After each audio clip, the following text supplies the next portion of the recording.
Everyone, it's Doris here, otherwise known as Nitty Nina, and welcome to another episode of the Nitty Nina Diaries. I'm in a very special location. You might have seen some of footage of this beautiful garden. It's 15 minutes away from Philadelphia called the Chanticleer Gardens. And I showed you some footage in the beginning that really focused on my trip back here in September. And I'm back here today in the second week of October. It's Rhinebeck weekend this weekend, so I'm sure you're all getting ready to head out there. I won't be heading out there, but I will be definitely doing a lot of fall knitting. So I decided to come out here. It's, I guess, in the 60s, a little chilly, nothing too major. If you're new here, a very warm welcome, and if you're a returning viewer, a very warm welcome as well. This is a knitting podcast that focuses on my passion for the fiber art. You're going to see lots of knitting, crocheting, embroidery, quilting, all of those fun things. And if that is your cup of tea, love for you to stick around and subscribe. And remember, please give me a comment, a thumbs up, and hit that subscribe button, because it really supports the channel. So again, very happy to be here with all of you. Let's start with, it's a beautiful day, I've got to tell you. There's not a cloud in the sky, a couple puffy ones, but just gorgeous. So I figured I'd come out here and film this episode with you. I am wearing my short sleeve version of the Spring Fling. This is a sweater that I highlighted, showcased in a couple of episodes. I'll link that down below. It is a pattern from a designer called The Petite Knitter, and I was telling you that I wanted to wear it sometime in September, so I'm finally getting the opportunity to do so, although it's October. And because it is a little chilly, I decided to bring my shawl, the diamond shawl. I'll link that episode down below. This is a shawl that I designed last year, and I did it with Green Mountain spinnery yarn. So anyway, I'll link that down below. So tell me, how have you been? I'm so happy to be back here with all of you. I've got lots to show you. I'm a little shy when it comes to recording, because there's people that are stopping by and looking at things. So, you know, it's kind of weird, but I am a little shy when it comes to recording in public. But that's okay. I'm going to plug along. So I have lots to show you. Let me start off with a finished object, and it is my fall socks that I decided to knit. I actually have another pair that I want to knit, but let me show you what I finished. And this pair is, I'm putting it on my sock blockers. I came out prepared, let me tell you. The people that are passing by in front of me obviously know I'm filming, and they're kind of shying away. They're looking at me like, what the heck is this lady doing? But that's okay. Let me show you, and I'm going to get you the name of the colorway, because I put it here. Oh, here it is. So the yarn is Mustache Yarn Self Striping, And the colorway is Homecoming. So let me show you that right now. And here you go. Aren't those beautiful? Let me show you the other one. She still has this colorway in her shop. And it's so pretty. I just loved it. I did Earth Tones Girl, I think it's, what's her heel called? Afterthought heel? No, German short row heel. And then I did the toe and the cuff with Legacy art fibers. I think this color is called Denim. It's a DK yarn. I used a US 4 needle with that. And I did something a little different here before I started with the colorway. And my friend Sheila told me about this. Before I started the cuff, after I finished the cuff, she said, why don't you do a purl row? She had seen this in a podcast and just creates a really nice definition. So I went ahead and did that. I don't know if you can see it. But the colors are just very, very pretty, very fallish. So these are the pair that I finished. And these are my first fall socks. Again, the colorway is Homecoming by Mustache Yarn, self-striping. She's got beautiful colorways. Next pair of socks that I want to make for the fall is with this beautiful yarn. I've bought many skeins of yarn from this company, and the owner is absolutely lovely. I'm sure you've all know her very well. It's Woolens and Nosh, and the owner is Michelle, and she just does such amazing work. I had the pleasure of meeting her in Rhinebeck. I think it was a couple of years ago. I know she went to the Vermont show and will be in Rhinebeck this weekend, so make sure to stop by and see her booth. It is absolutely beautiful. It's a self-striping yarn, and this colorway is just so gorgeous. If you can see that, it is amazing. It just screams fall. Those beautiful browns and oranges and burgundy. There's a little bit of powder blue, beige. Absolutely gorgeous. And this is the colorway Percolated. It's 90% SW Targhee and 10% nylon on a 3-ply, 411 yards. So I can't wait to start another pair of socks for the fall, because I think it's just going to be so nice. And then obviously this was my first pair, and then this would be my second. So I can't wait. And then the next project that I wanted to show you is still my work in progress. It is my fall sweater that you might have seen me knitting in the beginning of this episode, which was the trip I made out here to the gardens in September. And I'm still plugging along. I'll talk to you a little bit about it, but before I do, let me show you my little stitch markers, stitch holders. Do you see those? Are those adorable? They're little knitted sweaters. And my friend Sheila sent these to me from Maine. Look at this, the beautiful card. Oh, I think it's absolutely gorgeous. Oh, I'm going to frame this because I think it's so beautiful with the T. It's a print from a company called Toki Art in Belfast, Maine. And it's just exquisite. Exquisite. And she sent me this little package in the mail with the card and other little Halloween stitch markers, but unfortunately I left them at home. But I did have these on my needle, so I will make sure that in the next episode I show you the Halloween ones, because they were absolutely adorable. So thank you so much, Sheila. You totally made my week. It's so sweet when somebody takes the time, right, to write you a handwritten note and send you a little something in the mail, and just, it's precious. So thank you, Sheila and Tom.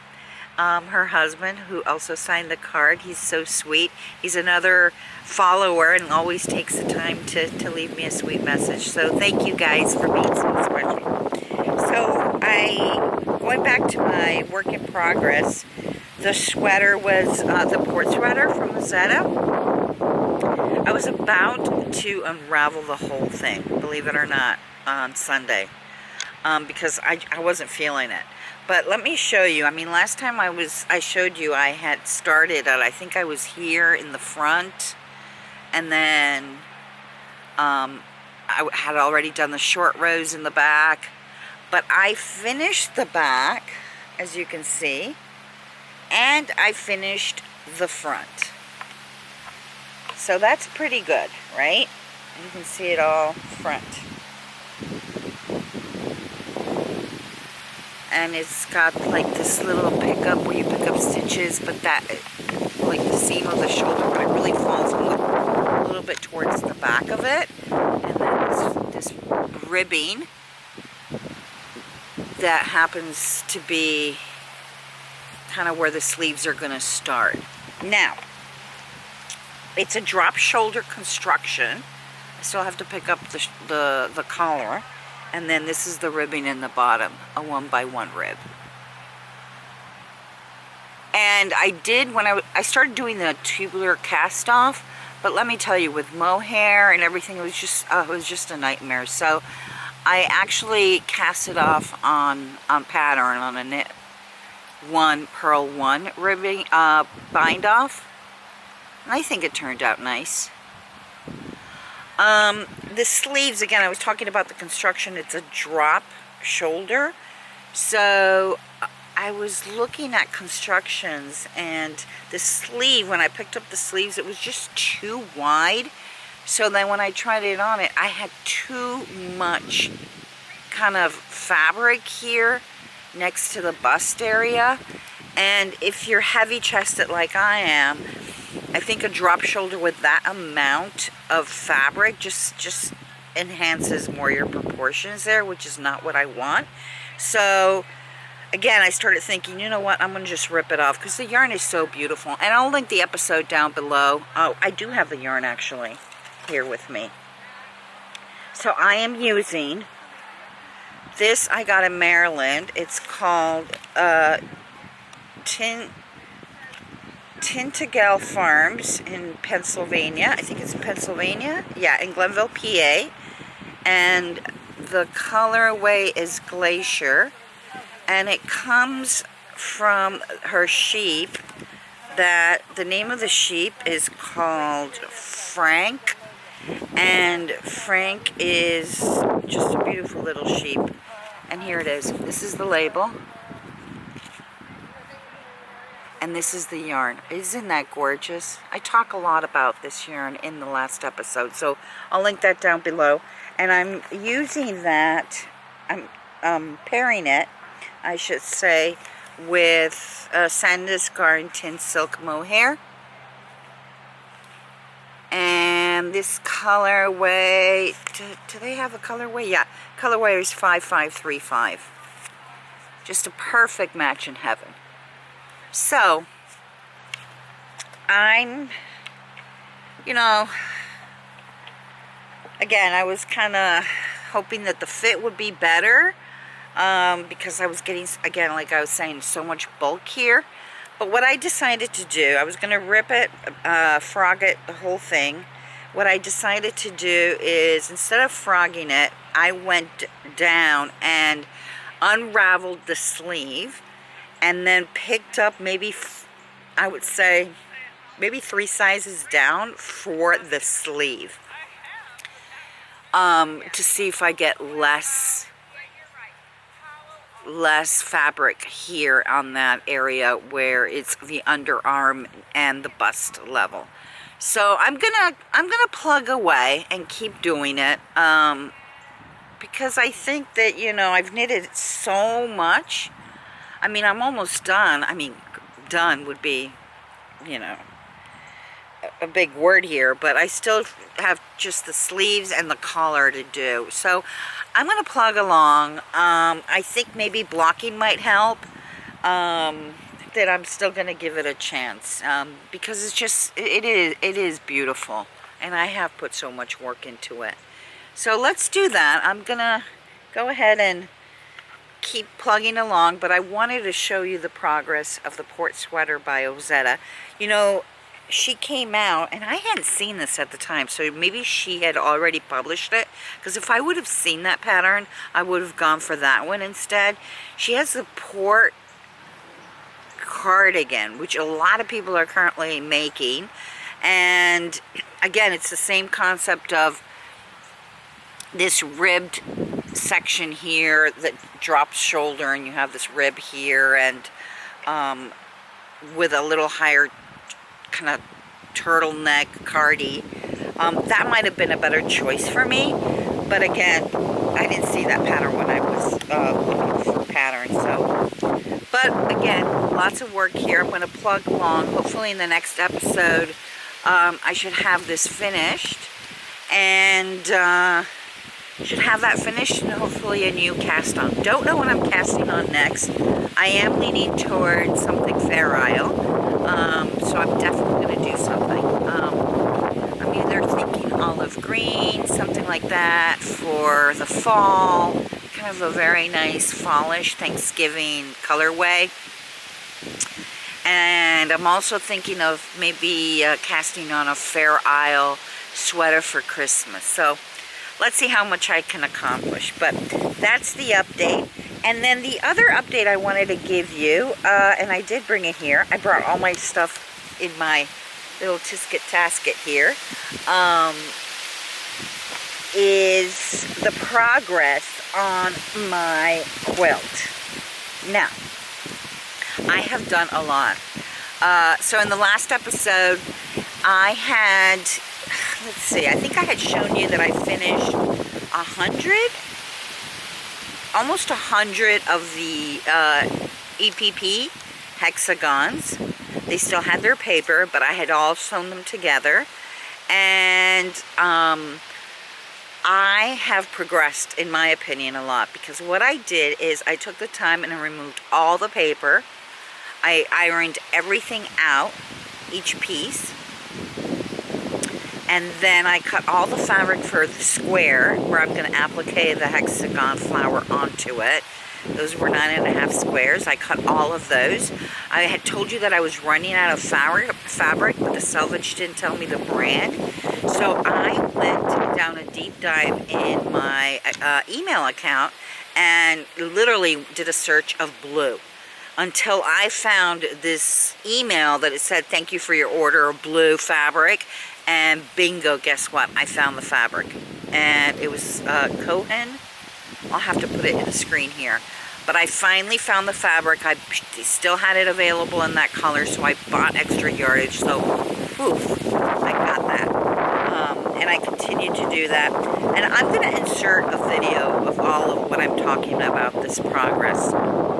Because after I took all that paper out, which took me a while, I decided that I'm going to do 90. So I'm going to do like 9 by 10. And I thought I had 100, but I think I had like 95. So again, I'm going to stick to 90 in 9 blocks by 10 blocks down. And then I think I'm going to do a borders as well. So that's what I've been working on. And then the next thing I did, and I'll show you right now, is I have started doing the applique of each of these blocks, and I have also some footage on that. So let me show you. Like, this is one of the blocks that I have, and I've finished appliquing it, and I just think it looks lovely. Lovely, lovely, lovely. And I don't know if you can see, maybe you can't, but I think if you see it, this is the stack that I have completed. I've done 90 of these, where I have actually appliqued each of the EPP block to the fabric. I'm not going to show you all of them here because it's a bit windy and I would hate for these to start flying away. But here's a stack of 10. I didn't bring all of them. So what I will do right now is insert some footage of me working on this. I am absolutely loving it. I think it's going to turn out so gorgeous. I feel like I'm pushing through. I mean, I'm not going to finish it tomorrow, obviously, because it's going to be hand quilted and so forth, and I still have to cut the borders. But I feel that I have accomplished a lot, from finishing all the blocks to actually putting them on, appliquing them onto each of the blocks. For me has been huge. So I will insert a video now for you guys to enjoy how I made up those blocks, appliquing them, removing the pieces from each of the hexagons. So go ahead and take a look at this and hope you like it.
that brings me to the end of this episode.